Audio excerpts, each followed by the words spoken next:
John, in his prison, had heard what Christ was doing, and he sent his disciples to ask Jesus, "Are you the one who is to come, or have we got to wait for someone else?" Jesus answered, "Go back and tell John what you hear and see. The blind see, the lame walk, lepers are cleansed, the deaf hear, the dead are raised to life, and the good news is proclaimed to the poor, and happy is the man who does not lose faith in me." As the messengers were leaving, Jesus began to talk to the people about John. "What did you go out into the wilderness to see? A reed swaying in the breeze? No. Then what did you go out to see? A man wearing fine garments? No. Those who wear fine clothes are to be found in palaces. Then what did you go out for? To see a prophet? Yes. And I tell you, and much more than a prophet, he is the one of whom Scripture says, 'Look, I'm going to send my messenger before you. He will prepare your way before you.' I tell you solemnly, of all the children born of women, greater than John the Baptist has never been seen. Yet, the least in the kingdom of heaven is greater than he is."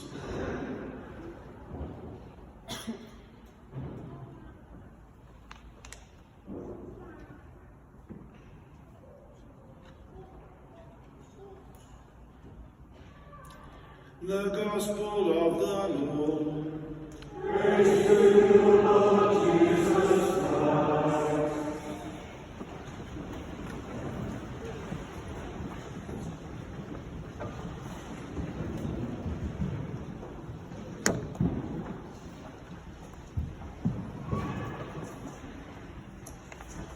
Well, dear friends, 10 days before Christmas 2019, and the Gospel today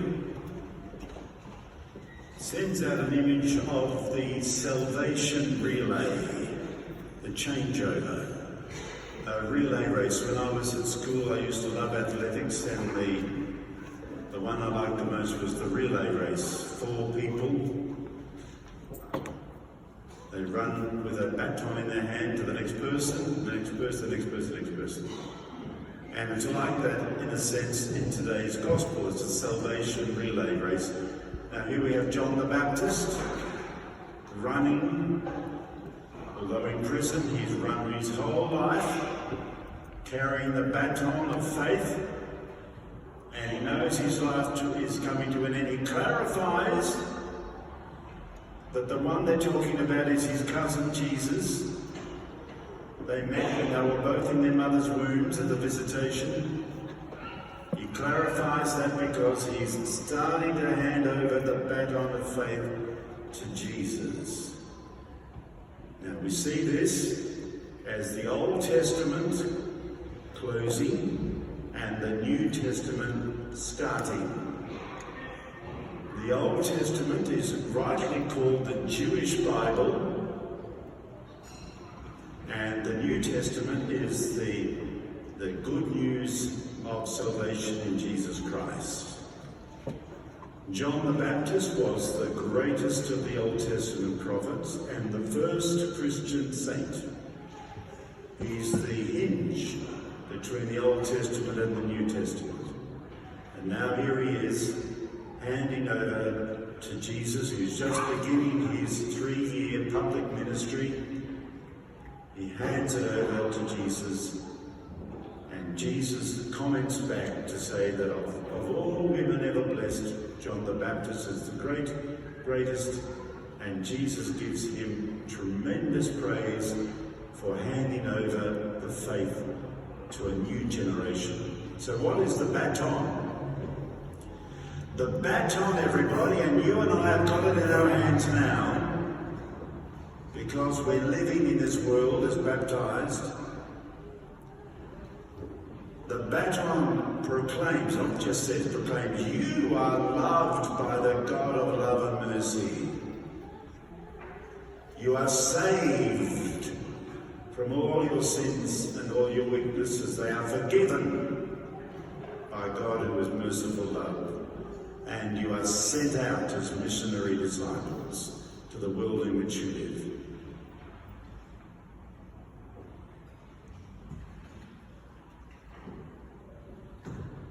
So this is important for us to realise, because we're in this, what they call the plenary council now of Australia.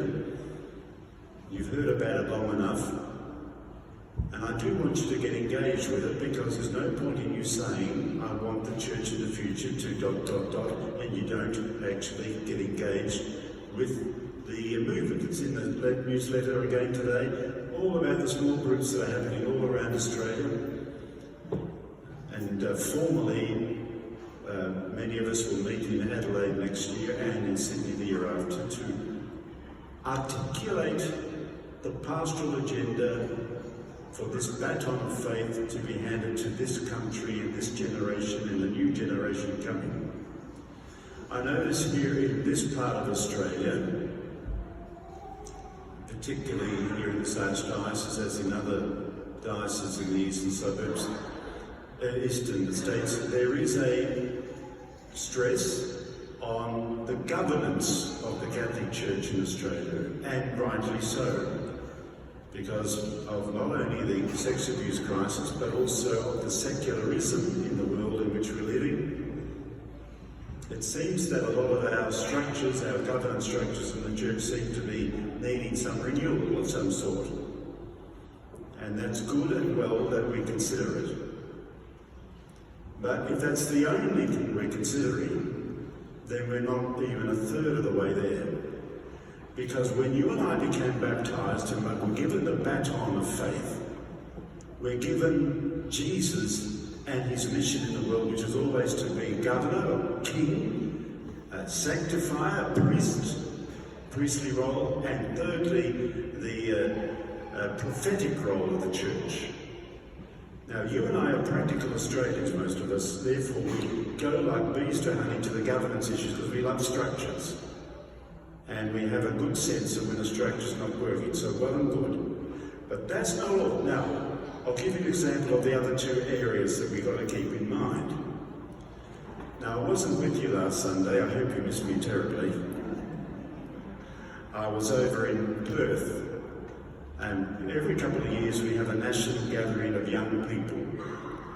And when the bishops of Australia decided with all our youth coordinators that we'll choose Perth, we thought we're taking a big gamble. Perth's a long way from the eastern states, and it costs a lot of money to go to Perth. So we were dumbing it down a bit in numbers-wise, but we were staggered to find that it was a sellout. I was there for 4 days, I came back tired on Wednesday night. But there are almost 6,000 young people there between the ages of 16 and 35. So if you're 35, you're still a young person apparently. When you're 36, I'm not sure what happens. The vast majority of people I've been with the last 7 days are new millennials. And they're very different in thinking than I am, and my parents and my grandparents. My generation, my parents' generation, and my grandparents. We all think about this governance area structures. They're not too fussed about it. Yes, they want a transparent and accountable church. Yes, of course, that's a given. But over those 4 days with 6,000 young people from all around Australia, they're not as if they're all full-on Catholics by any means. They just came out of curiosity. The areas of those 4 days that were most attractive to them were the Masses we celebrated, Eucharistic devotion, that's adoration before the Blessed Sacrament, and most of all, here it is everybody, here's a surprise, confessions. Myself and all the other priests and bishops, we were flat out here in confessions. I woke up in the middle of the night going like this, I was doing something stupid today. And they weren't just sort of minimalistic, they were life-changing confessions. The young people, the new millennials, want to stress the church of the future and present, the sanctifying aspect. The church that brings God down to humanity and brings humanity up to God. They said, without that, then why have the church? You might have a great spanking clean governance structure of the church, but it's a machine. The church is not a machine. The church is the body of Christ, Jesus made present in the world today. And don't those young millennials know it? Give you a little example. Of course, young people everywhere in the Perth Convention Centre, we took the whole centre over, even that was a bit small. But anyway, I was going up an elevator, beside me was a young man I'd never met before. He looked worried. So as we were going up the elevator, I suppose he was about 20 years of age, I said, is everything okay? He said, I'm going to confession and I'm really nervous about it. I said, oh, he said, I haven't been to confession.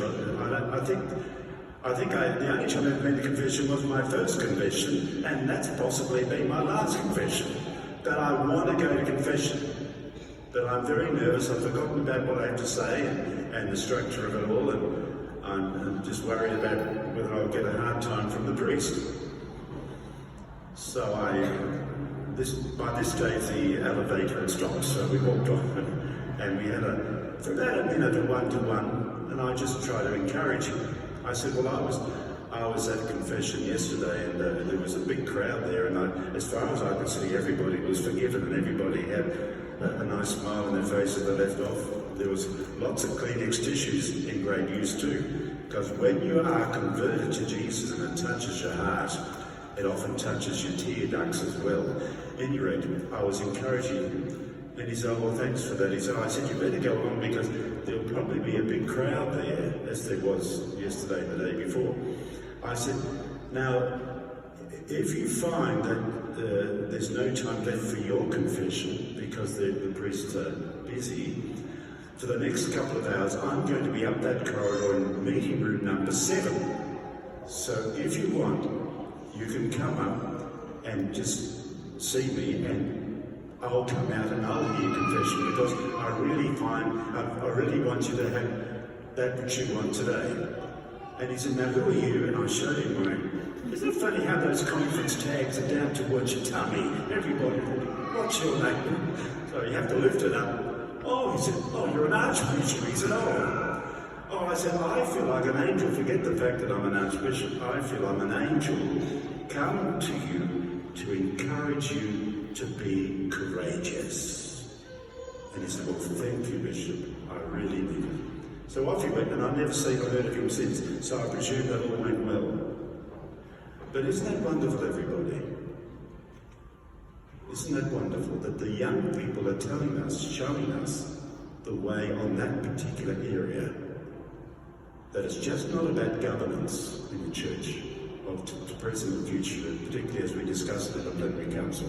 But it also has to have that transcendent dimension that includes the sacraments, that includes prayer, that includes coming together like we are now, especially in the Eucharist.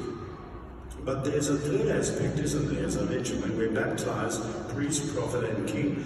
What about the prophetic dimension of the church? If we're following Jesus in the world today, then he came into the world with those three aspects of the baton of faith, and we carry it now in his name. What about the prophetic dimension? Well, I'll give you an example of that as well from the youth conference. So I went into that meeting room number 7, and it was discussion with young people about the Plenary Council of Australia.